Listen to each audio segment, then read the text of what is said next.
அது ராமாபுரம் அப்படிங்கிற ஒரு அழகான கிராமம். அந்த கிராமத்துல ராமையாவோட குடும்பம் வாழ்ந்துகிட்டு இருந்துச்சு. ராமையாவுக்கு அந்த ஊர்ல 10 ஏக்கர் வயல் இருந்துச்சு.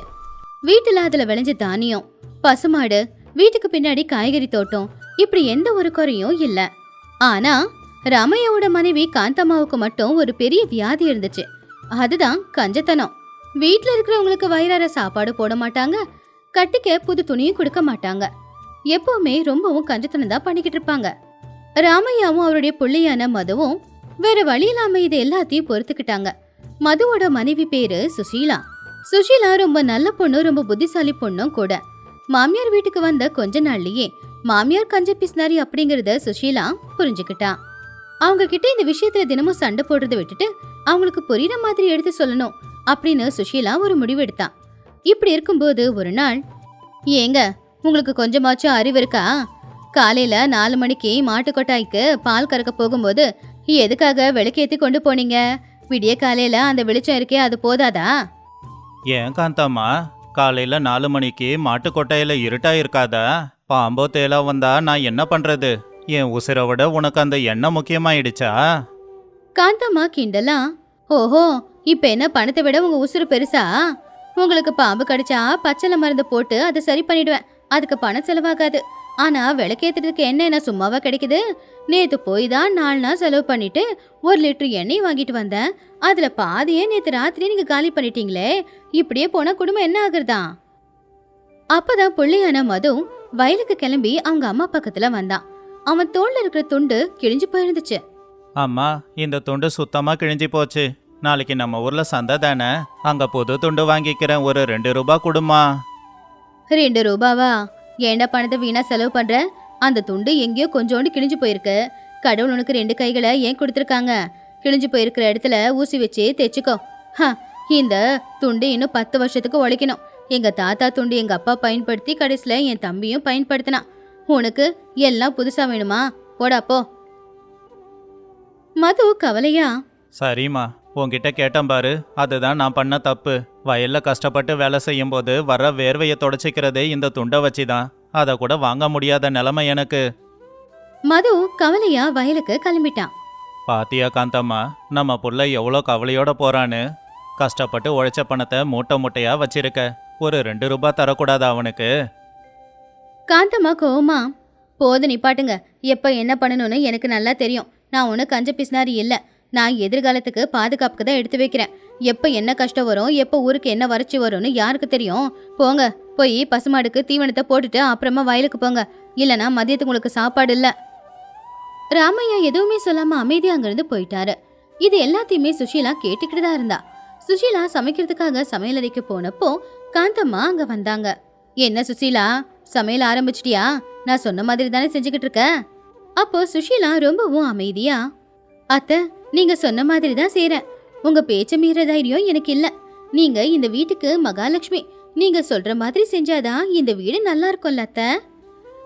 அதை கேட்டு காந்தம்மா சந்தோஷமா, அப்படி வா வலிக்கு.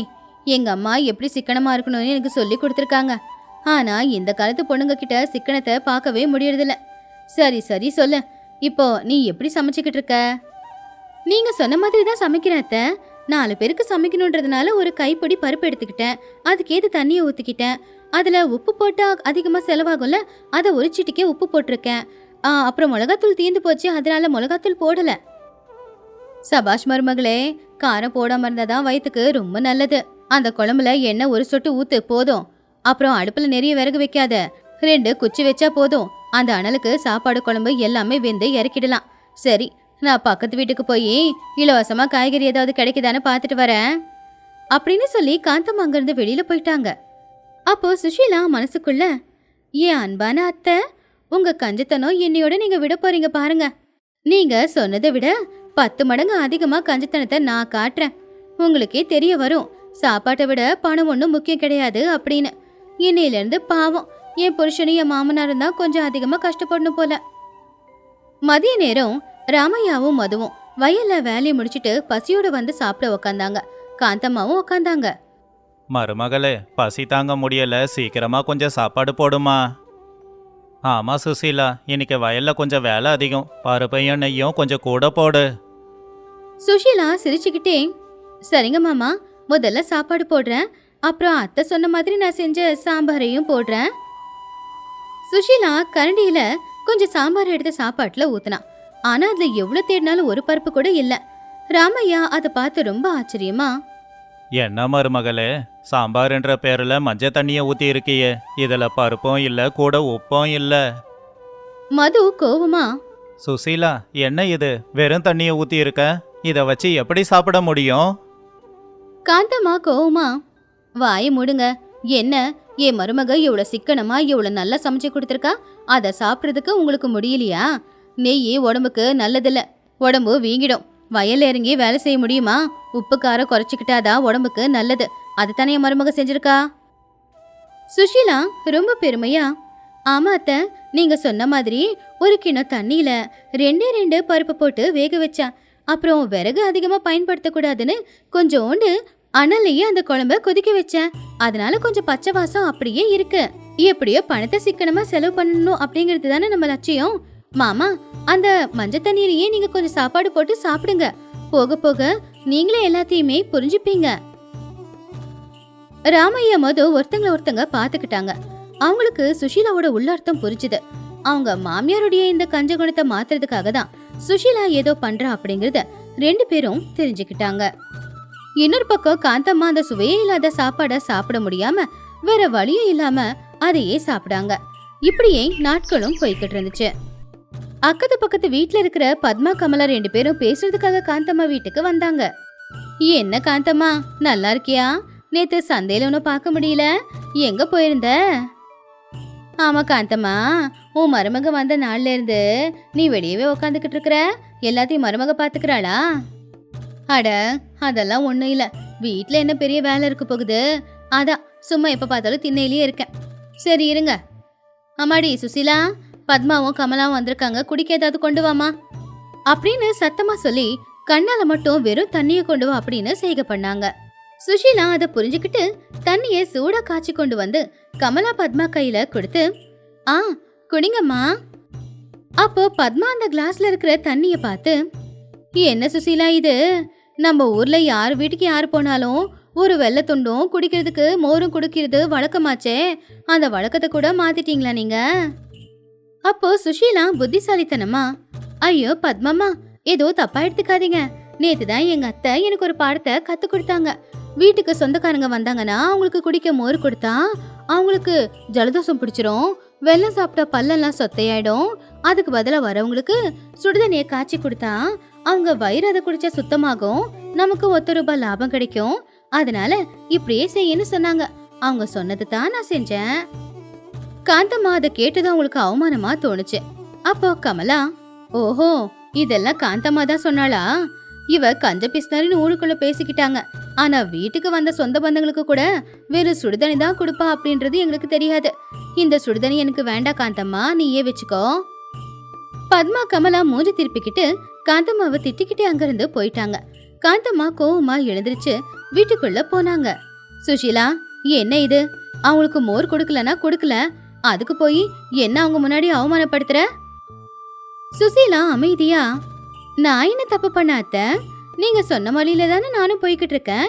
யாரு வந்தாலும் யாருக்காகவும் ₹1 கூட செலவு பண்ணக்கூடாது, முடிஞ்சா ₹1 மிச்சம் பிடிக்கணும்னு சொன்னீங்க. அதை பண்ணதுக்கு போய் என்னமோ கோச்சுக்கிறீங்களே.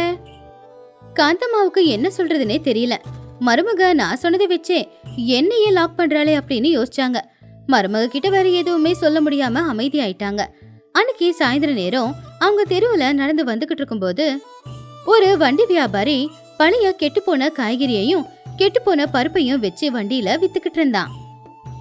ஆமா வாங்கம்மா, பருப்பு காய்கறி எல்லாமே கம்மி விலைக்கு கொடுக்கறேன். இதோ இந்த துவரம் பருப்பு இருக்கே, கொஞ்சம் பூச்சி இருக்கும், ஆனா கழுவுனா போயிடும். ஆனா விலை ரொம்ப கம்மியா கொடுக்கறேன். காந்தம்மா சந்தோஷமா, உண்மையிலேயே நீ சொன்ன விலைக்கு தான் கொடுக்கறியா? ஆமா, பருப்புல கொஞ்சம் பூச்சி புழு இருக்கு, ஆனா தண்ணியில போட்டு கழுவுனா சரியா போயிடும். காய்கறி கொஞ்சம் வாடிதான் போயிருக்கு, ஆனா தண்ணியில போட்டு வேக வச்சா மெத்தனாயிடும். சரி சரி, எல்லாத்தையும் கொடு அப்படின்னு அந்த வீணா போன காய்கறி பருப்பை வாங்கிக்கிட்டு வீட்டுக்கு போனாங்க. அத சுஷீலா கிட்ட கொடுத்தாங்க. பாத்தியா சுஷீலா, இன்னைக்கு என்னுடைய அறிவை பயன்படுத்தி ₹5 செலவாகிற பொருளை வெறும் 50 பைசாவுக்கு வாங்கிட்டு வந்திருக்கேன். இந்த பருப்பை வேக வச்சு கத்திரிக்காவை வெட்டி போட்டு சாம்பார் வையி. உங்க மாமனாரும் உன் புருஷனும் வர நேரத்துக்கு சாப்பாடு தயாரா இருக்கணும். சுஷீலா அந்த பொருள் எல்லாத்தையும் பார்த்து ஆச்சரியமா, அத்தை இந்த பருப்பு வீணா போச்சு, இதுல வண்டு புழுலாம் நிறையா இருக்கு, அப்புறம் இந்த கத்திரிக்காய் உள்ள சொத்தையா இருக்கு, அதுவும் அழுகி போச்சு, இது சாப்பிட்டா உடம்புக்கு நல்லது இல்லையா அத்தை? காந்தம்மா கோவமா, என்னது இத சமைக்க முடியாதாப்போ? நான் செலவு பண்ணி வாங்கிட்டு வந்திருக்கிற பொருளை நான் என்ன வெளியிலவா தூக்கி போட? போய் எல்லாத்தையும் கழுவி சமைச்சிடு, ஒன்றும் பிரச்சனை வராது, எல்லாம் நல்லதா இருக்கும். சரிங்க அத்தை, நீங்க சொல்ற மாதிரி செஞ்சிடுறேன். சுஷீலா மனசுக்குள்ள, என்னைக்கோ ஒரு நாள் உங்க கஞ்சத்தனம் எல்லையை மீறும்னு எனக்கு தெரியும், ஆனா உங்க கஞ்சத்தனமே இப்போ உங்க உயிரை வாங்க போகுது, நீங்களே பாருங்க. சுஷீலா அந்த பருப்பை கழுவாம கூட அப்படியே வேக வச்சா. ராத்திரி ஒரு 8 மணி இருக்கும். இன்னும் மதுவும் ராமையாவும் வீட்டுக்கு வரல. காந்தம்மா பசிக்குதுன்னு சாப்பிட உக்காந்தாங்க. உன் புருஷன் என் புருஷன் 2 பேரும் எப்போ வருவாங்களோ தெரியல. எனக்கு ரொம்ப பசிக்குது சுஷீலா, சீக்கிரமா எனக்கு சாப்பாடு போடு. சுஷீலா அவ செஞ்ச அந்த குழம்ப காந்தம்மாவுக்கு பரிமாறினா. காந்தம்மாவும் ஆசாசியா அந்த குழம்ப சாப்பிட்டாங்க. சாப்பிட்ட 1/2 மணி நேரத்திலேயே அவங்களுக்கு வயிறு வலி தொடங்கிடுச்சு. ஐயோ, எனக்கு வயிறு வலிக்குதே, என் வயிறு எரியுதே, என்னாச்சுன்னு தெரியலையே. சுஷீலா சுஷீலா, ஐயோ என்னால முடியல, வந்து பாருண்டி. சுஷீலா அங்க வேகமா ஓடி வர்றதுக்குள்ள காந்தம்மா வயிறு வலி தாங்க முடியாம கீழே மயக்க போட்டு விழுந்துட்டாங்க. அப்பதான் மதுவும் ராமையாவும் வீட்டுக்கு வந்து காந்தம்மா மயக்க போட்டிருக்கிறத பார்த்து, என்னாச்சு இவளுக்கு? காந்தம்மா கண்ணை தோற. மது, சீக்கிரமா போய் அந்த நாட்டு வைத்தியர் சோமையாவை கூட்டிட்டு வா. மது வேகமா போய் வைத்தியரை வீட்டுக்கு கூட்டிக்கிட்டு வந்தான். வைத்தியர் காந்தம்மாவோட நாடியை பிடிச்சு பார்த்து, ராமையா, இது ரொம்ப பெரிய பிரச்சனை. அவங்க சாப்பிட்ட சாப்பாடு ஏதோ சரியில்லை போல. உடனே மருந்து கொடுத்து காப்பாத்தலனா பெரிய பிரச்சனை ஆயிடும். ஐயோ வைத்தியரு, சீக்கிரமா அந்த மருந்து கொடுத்து என் பொண்டாட்டிய காப்பாத்துங்க. கொடுக்கலாம் ராமையா, ஆனா அந்த மருந்து இமயமலையிலிருந்து வந்த மூலிகையால செஞ்சது. அது விலை 5 ரூபாய். 5 ரூபாய கொடுத்தாதான் உன் மனைவிய காப்பாத்த முடியும். அது வரைக்கும் கண்ணு மூடி படுத்துக்கிட்டு இருந்த காந்தம்மா 5 ரூபாய் அப்படின்னு சொன்னது கேட்டு துடிச்சு பிடிச்சி கண்ணு முழிச்சு பார்த்தா. ஆனா அவளால பேச மட்டும் முடியல. என்னங்கய்யா சொல்றீங்க, 5 ரூபாவா? அதெல்லாம் முடியாதுங்கய்யா. 5 ரூபாய் செலவு பண்ணணும்னா எங்க மாமியார் ரொம்ப கோச்சுப்பாங்க. அவங்களுக்கு அவங்க உயிரை விட பணம் தான் முக்கியம். அவங்க இந்த பணத்தை கொடுக்க மாட்டாங்க. அது கேட்டு ராமையா, சுசீலா, என்ன பேசிக்கிட்டு இருக்க? என் பொண்டாட்டியோட உயிரை விட 5 ரூபாய் முக்கியமா? என்கிட்ட இருக்கு, நான் தரேன். சுஷீலா சத்தமா, இல்லைங்க மாமா, அத்தைதான் என்கிட்ட சொல்லிருக்காங்க, உசுரே போனாலும் சரி 1 ரூபாய் கூட செலவு பண்ணாம பாத்துக்கிறது தான் மருமகளா என் கடமை அப்படின்னு. அவங்க சொன்னதை நான் மீற முடியுமா? இப்பவே தோட்டத்துக்கு போய் கிடைக்கிற மூலிகையெல்லாம் அரைச்சி கொண்டு வந்து அத்தையோட வாயில ஊத்துறேன். அவங்களுக்கு வயிறு வலி எல்லாம் குறைஞ்சிடும். அதுக்கு 1 ரூபாய் கூட செலவே ஆகாதே. வைத்தியரையா, நீங்க கிளம்பலாம். உங்களுக்கு 5 ரூபாய் கொடுத்து எங்களால வைத்தியம் செஞ்சுக்க முடியாது. இது எல்லாத்தையும் கேட்டுக்கிட்டு இருந்த காந்தம்மாவுக்கு என்ன பண்றதுன்னே தெரியல. அவ உயிர் போற நிலைமையில மருமக அவ சொன்னதையே சொல்லி அவளுக்கு வைத்தியம் பண்ணாம இருக்கிறத பார்த்து அவளுக்கு அவ பண்ணது தப்போ அப்படின்னு தோண ஆரம்பிச்சுது. பணத்தை விட உசுறு முக்கியம் அப்படிங்கிறது அப்பதான் காந்தம்மாவுக்கு புரிய வந்துச்சு. வலிய பொறுத்துக்கிட்டே காந்தம்மா சத்தமா, ஆமாடி சுசீலா, எனக்கு உசுறு முக்கியம்னு தெரிஞ்சிடுச்சுமா. இந்த மூலிகையெல்லாம் என்னால சாப்பிட முடியாது. வைத்தியரையா, உங்களுக்கு 5 ரூபாய் இல்ல, வேணும்னா நான் 10 ரூபாய் கூட கொடுக்குறேன். அந்த மருந்து என்னவோ அதை என் வாய்க்குள்ள ஊத்துங்க, எனக்கு என் உசுறு ரொம்ப முக்கியங்க. வைத்தியர் சரி அப்படின்னு அந்த மருந்தை காந்தம்மாவோட வாயில ஊத்துனாரு. ஊத்தி கொஞ்ச நேரத்திலேயே காந்தம்மாவோட வயிறு வலி எல்லாமே குறைஞ்சு போயிடுச்சு. காந்தம்மாவுக்கு பிரச்சனையெல்லாம் சரியா போச்சு. அடுத்த நாள் காலையில காந்தம்மா பொறுமையா எழுந்திருச்சு கட்டுல உக்காந்துக்கிட்டு இருந்தாங்க. அவங்க பக்கத்துல ராமையா, மது, சுஷீலா நின்னுக்கிட்டு இருந்தாங்க. அம்மாடி சுஷீலா, என்ன மன்னிச்சிடுமா. கஞ்சத்தனம் சிக்கனம் அப்படின்னு சொல்லியே வீட்டுல இருக்கிற யாருக்கும் சரியா சோறும் போடல. உன்னை வேற ரொம்ப கொடுமைப்படுத்திட்டேன். ஆனா நேத்துதாமா நான் நினைச்சேன் 2 ரூபாய் மிச்சம் பிடிக்கிறேன் அப்படிங்கிற ஆசையில வைத்தியருக்கு 5 ரூபாய் கொடுத்ததுதாமா மிச்சம். நேத்து அந்த வைத்தியர் மருந்து கொடுக்கறேன்னு சொன்னப்போ வேண்டாம் 5 ரூபாய் செலவு பண்ண முடியாதுன்னு நீ சொன்னியே, அப்பதாமா தெரிஞ்சது நான் இது வரைக்கும் எவ்வளவு கேவலமா நடந்துகிட்டு இருக்கேன்னு. அத்தை, நீங்க பெரியவங்க, உங்களை கஷ்டப்படுத்துறது என்னுடைய எண்ணம் கிடையாது. பணம் சம்பாதிக்கிறது வீட்டுல இருக்கிற ஆம்பளைங்க கஷ்டப்பட்டு உழைச்சி சம்பாதிக்கிறாங்க. அவங்களுக்குன்னு வயிறார கூட சாப்பாடு போடலன்னா அவங்க கஷ்டப்பட்டதுக்கு என்ன அர்த்தம் நீங்களே சொல்லுங்க. வெளியில போற ஆம்பளைங்க நல்ல துணி போட்டுக்கிட்டு போனோம். வீட்டுல இருக்கிற பொம்பளைங்க நாம எப்படி வேணும்னாலும் இருக்கலாம். ஆனா அவங்க கூட கிழிஞ்ச துணியை போட்டுட்டு போற நிலைமைக்கு கொண்டு வந்து வச்சிருக்கீங்களே, இது தப்பு தானே?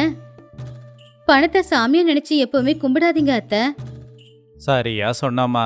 இன்னிலிருந்து நம்ம வீட்ல ஒரு தொல்லை தீந்துச்சு. காந்தம்மா, இனியாவது திருந்து வீட்டில் இருக்கிறவங்களுக்கு வயிறார சாப்பாடு போடு. கஷ்டப்பட்டு உழைக்கிறது அதுக்கு தானே. ஆமாங்க, என் தப்ப நான் தெரிஞ்சுக்கிட்டேங்க. இனிமே நம்ம வீட்டுல யாருக்கும் எந்த குறையும் வராதுங்க.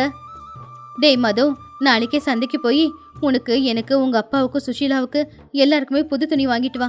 இன்னைக்கு உனக்காக நெய் ஊத்தி நான் பலகாரம் செஞ்சு கொடுக்கறேன், சரியாடா? காந்தம்மா சொன்னது கேட்டு ராமையா, மது, சுஷீலா 3 பேருமே சந்தோஷப்பட்டாங்க. மறுபடியும் அந்த வீட்டுல சந்தோஷம் தலை காட்ட ஆரம்பிச்சுது. சிக்கனத்துக்கும் கஞ்சத்தனத்துக்கும் இருக்கிற வித்தியாசத்தை காந்தம்மா தெரிஞ்சுக்கிட்ட உடனேயே இந்த கதையும் முடிஞ்சுது. இந்த கதையில இருக்கிற நீதி, கஷ்டப்பட்டு உழைக்கிறவங்க வயிறார சாப்பிட்டாதான் இன்னும் கஷ்டப்பட்டு உழைக்க முடியும்.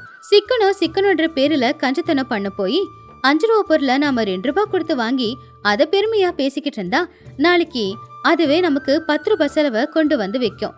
அதுக்கு பேசாம நாம ஒழுங்காவே செலவு பண்ணி நல்லதாவே சாப்பிட்டுக்கிட்டு போலாமே. அந்த அழகான ஊர்ல ஒரு சின்ன வீடு. அதுல ராமையாவும் அவருடைய மனைவியான சுகுணாவும் அவங்க அம்மா பார்வதி அம்மாவும் இருந்தாங்க. பார்வதி அம்மாவுக்கு இப்ப 80 வயசு. முட்டி வலி, இருமல், படுத்த படுக்கையா தான் இருந்தாங்க.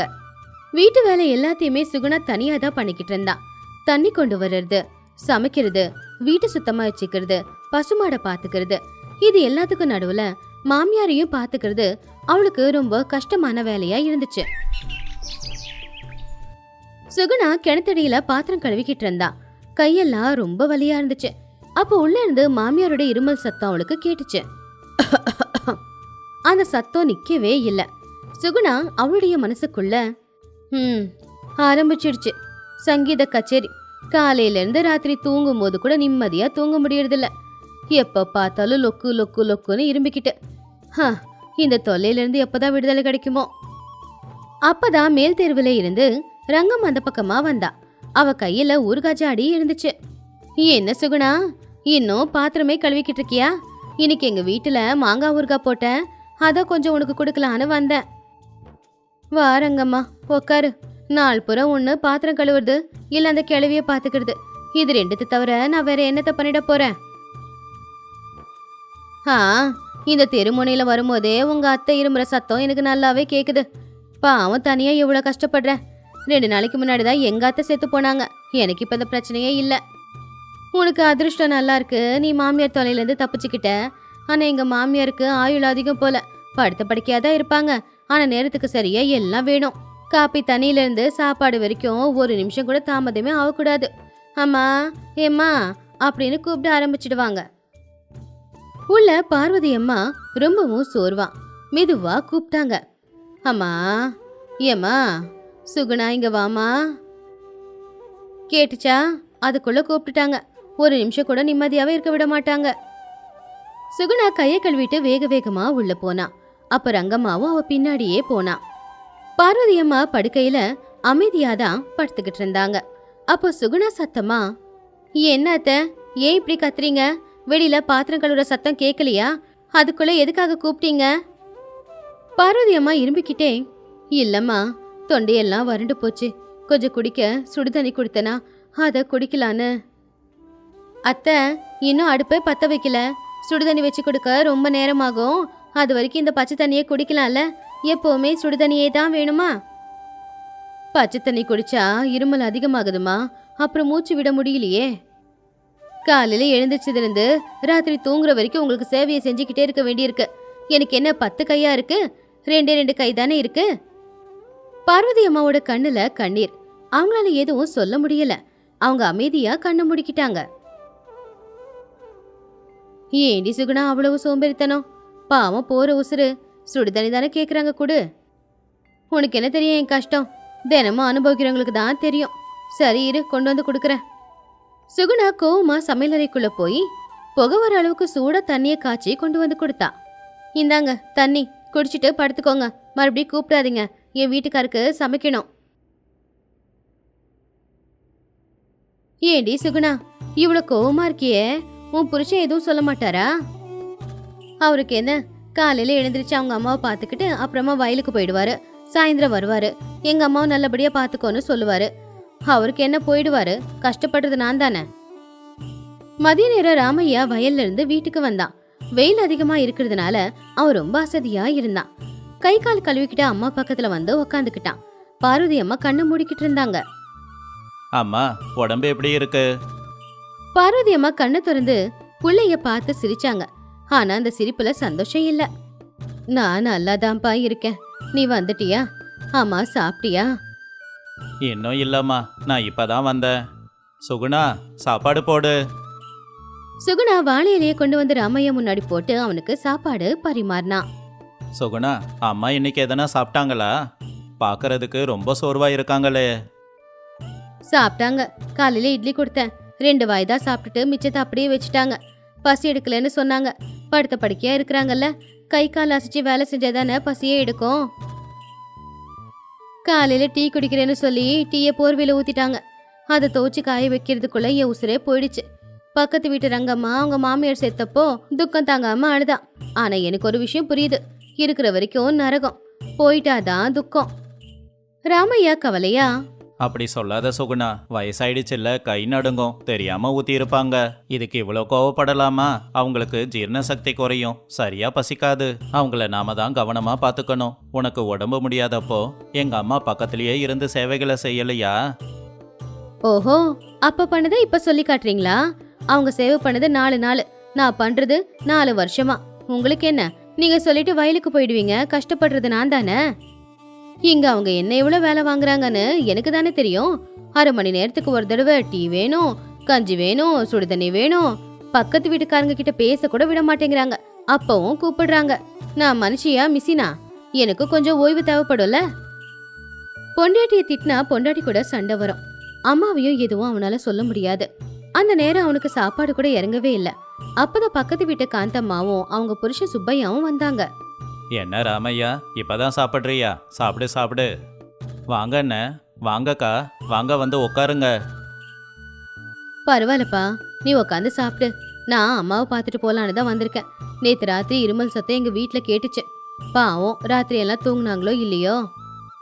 வாங்கக்கா, அவங்க அவங்க ரூம்ல தான் இருக்காங்க. நைட்டெல்லாம் இருமிக்கிட்டு தான் இருந்தாங்க. அதுக்கு எந்த குறைச்சலும் இல்ல. எனக்கும் தான் தூக்கம் வரல. காந்தம்மா சுப்பையா 2 பேரும் பார்வதி அம்மாவோட அறைக்கு போனாங்க. அவங்கள பார்த்தது பார்வதி அம்மா எழுந்துச்சு உக்காரலான்னு பார்த்தாங்க. வேணாமா, படுத்துக்கிட்டே இருங்க, எந்திரிக்காதீங்க. அம்மா இப்போ உடம்புக்கு எப்படி இருக்கு? என்ன சொல்றது காந்தம்மா, காலம் போன காலத்துல இன்னும் இந்த உசுரை வச்சுக்கிட்டு நான் இருந்துகிட்டு இருக்கேன். என் மருமகளுக்கு நான் பாரமா இருக்கேன். அந்த கடவுள் எப்பதான் என்ன கூட்டிக்கிட்டு போவானோ. பாரம் இல்லாம வேற என்ன? இப்ப என் வீட்டுக்காரர்கிட்டயும் அதான் சொல்லிக்கிட்டு இருந்தேன். இவங்களுக்கு எல்லாம் செய்யணும். ஆனா என் நிலைமையை பத்தி யாராவது யோசிக்கிறாங்களா? காலையில் எழுந்திருச்சு வீட்டு வேலை, சமையல் வேலை எல்லாம் செய்யறது மட்டும் இல்லாம இவங்க படுத்த இடத்துலயே போயிடுவாங்க. நான் எல்லாத்தையும் கழுவி வைக்கணும். நானும் மனுஷி தானே. நான் சுத்தமா என் பொறுமையை இழந்துட்டேன் அப்படின்னு சுகுணா புலம்பிக்கிட்டு இருக்கும்போது காந்தம்மா சுகுணாவை கவனமா பாத்துக்கிட்டு இருந்தா. சுகுணா, பெரியவங்க வீட்டுல இருக்கிறது ஒரு வரமா. அவங்க நம்மள பெத்து வளர்த்து இப்ப ஓய்வு எடுத்துக்கிட்டு இருக்காங்க. படுக்கையிலே போயிட்டா என்ன? சின்ன வயசுல நாம போனா அவங்க கழுவி நமக்கு பவுடர் அடிச்சு புது துணியை போடுறதுல அப்படின்னு நினைச்சுக்கோ. உங்களுக்கு என்ன சொல்றது? சுலபமா தான் இருக்கும், சொல்லிட்டு போயிடலாம். ஆனா செய்யறவங்களுக்கு தானே தெரியும் அதோட கஷ்டம். எனக்கு உடம்பெல்லாம் வலிக்குது. எனக்கு உதவி செய்யறதுக்கு யாராச்சும் இருக்காங்களா? ஆமா சுகுணா, கோவப்படாத. இப்போ உன் உடம்புல பலம் இருக்கு, அவங்க உடம்புல பலம் இல்ல. பலம் இருக்கும்போது அவங்க உன் புருஷனை கஷ்டப்பட்டு வளர்க்கலையா? அந்த அம்மா எவ்வளோ கஷ்டப்பட்டு உழைச்சிருப்பாங்க. இப்ப முடியாதப்ப நாம தான் பாத்துக்கணும். நாளைக்கு உன் நிலைமையும் இதானே. எனக்கு இந்த நிலைமை ஒன்றும் வராது. என் பிள்ளைங்களுக்கு நான் பாரமாக மாட்டேன். என்னால முடிஞ்ச வரைக்கும் என் வேலையை நானே செஞ்சுப்பேன். அப்படி சொல்லாதம்மா. காலம் யாருக்காகவும் நிக்காது. காலம் போய்கிட்டே தான் இருக்கும். இப்போ உங்க அத்தைக்கு வயசாயிருக்கு, நீ அவங்களை இப்படி பாத்துக்கிற. நாளைக்கு உனக்கு வயசாகும். பசங்க எல்லாத்தையும் பாத்துக்கிட்டு தான் இருக்காங்க. அவங்க எதுவும் பேசாம இருக்கலாம், ஆனா பாத்துக்கிட்டு தான் இருப்பாங்க. எங்க அம்மா பாட்டிய அன்னைக்கு நல்லபடியா பாத்துக்கிட்டாங்க அப்படின்னு அவங்களுக்கு தோணாதான் அவங்க உன்னை பாத்துப்பாங்க.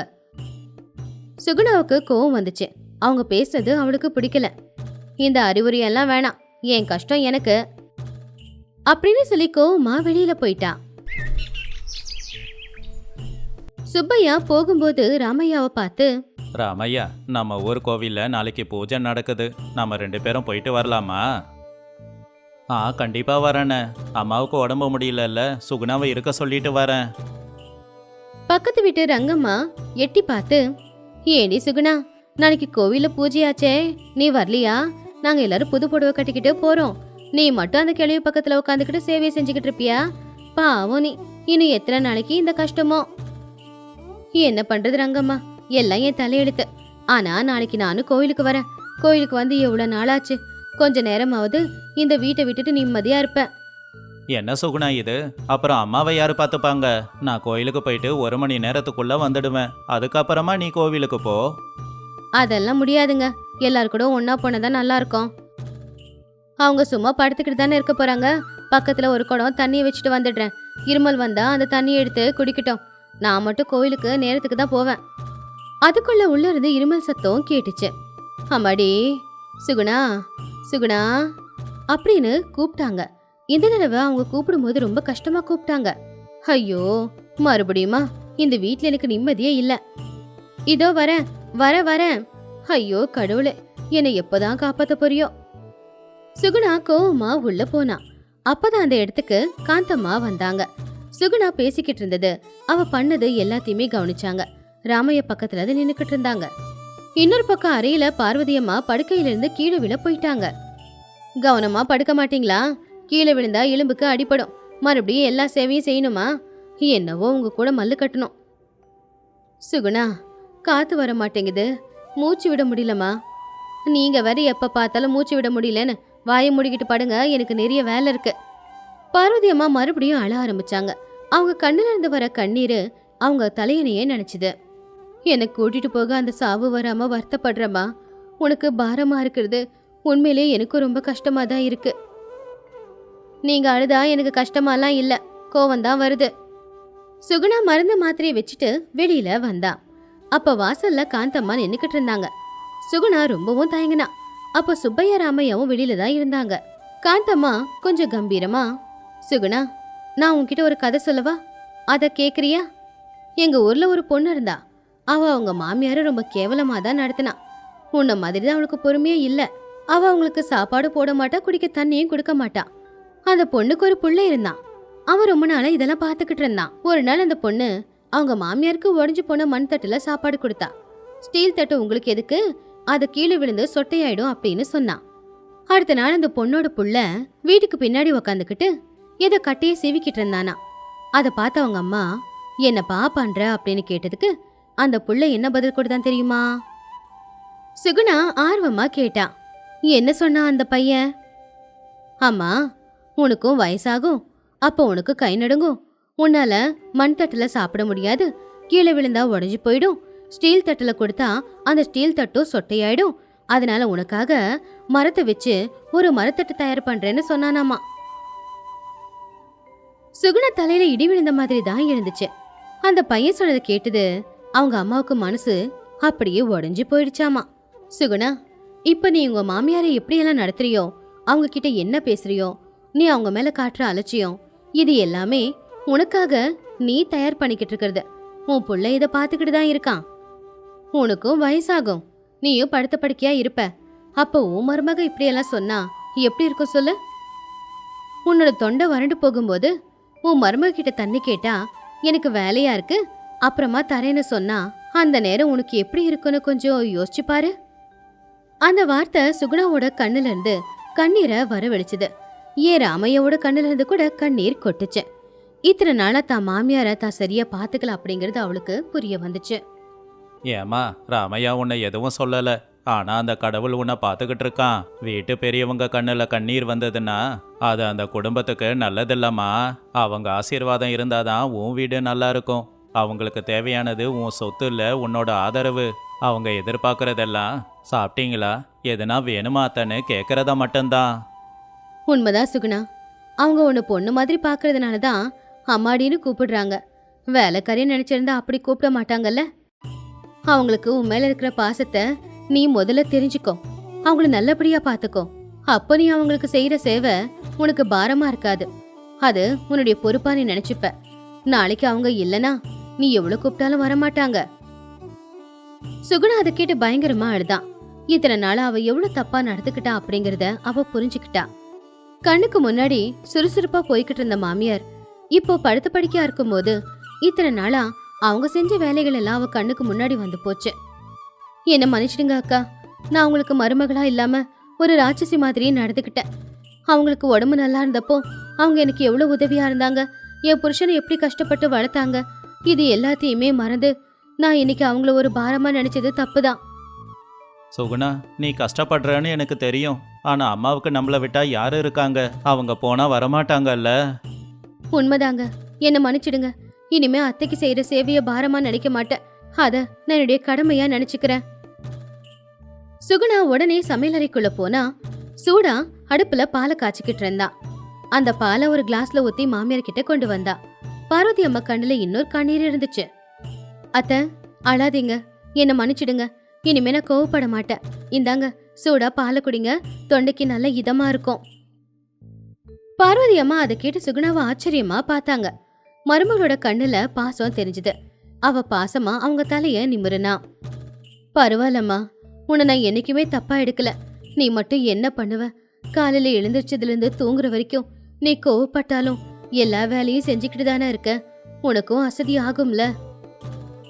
அப்படி சொல்லாதீங்க அத்தை. நாள் பூரா வேலை செஞ்சாலும் உங்களுக்கு வேலை செய்ய நான் கஷ்டப்பட்டிருக்க கூடாது. நீங்க எங்களை எவ்வளவு நல்லபடியா பாத்துக்கிட்டீங்கன்றது எனக்கு நல்லாவே தெரியும். பார்வதி அம்மா அதை கேட்டு ரொம்பவும் சந்தோஷப்பட்டாங்க. கொஞ்ச நேரம் அவங்களுக்கு இருமல் கூட வரல. நம்மள பாத்துக்க பாசமா யாராவது பக்கத்துல இருந்தா வியாதியும் கூட குறைஞ்சிடும். இந்த காட்சியை பார்த்து ராமையா, சுப்பையா, காந்தம்மா எல்லாரும் சந்தோஷப்பட்டாங்க. அப்ப ரங்கம்மாங்க வந்து, என்ன சுகுணா, ரொம்ப மாறிட்ட போல, நாளைக்கு நீ கோவிலுக்கு வரலையா? சுகுணா சிரிச்சுக்கிட்டே, வரே ரங்கம்மா, கோவிலுக்கு வருவேன். ஆனா எங்க மாமியாருக்கு தேவையான எல்லாத்தையும் செஞ்சு வச்சுட்டு வரேன். ஏன்னா கஷ்டப்பட்டு ஒரு புள்ளைய பெத்து வளர்த்து ஆளாக்கி அவனை ஒரு நல்ல மனுஷனா மாத்தி எனக்கு புருஷனா கொடுத்தாங்களே எங்க மாமியார், அவங்கள விட பெரிய கடவுள் யார் இருக்க முடியும்? அன்னையிலிருந்து சுகுணா கிட்ட நிறைய மாற்றங்கள் வந்துச்சு. பார்வதி அம்மாவை ரொம்ப பாசத்தோட அவ பாத்துக்க ஆரம்பிச்சா. அவ காட்டின பாசத்துல பார்வதி அம்மா கொஞ்சம் கொஞ்சமா குணமாக ஆரம்பிச்சாங்க. இப்ப அந்த வீடு அப்படியே சொர்க்கம் மாதிரி தான் இருந்துச்சு. இந்த கதையில இருக்கிற நீதி என்னன்னா, வயசானவங்களுக்கு கௌரவம் கொடுக்கறது, அவங்களுக்கு உதவிகளை செய்யறது நம்மளுடைய கடமை.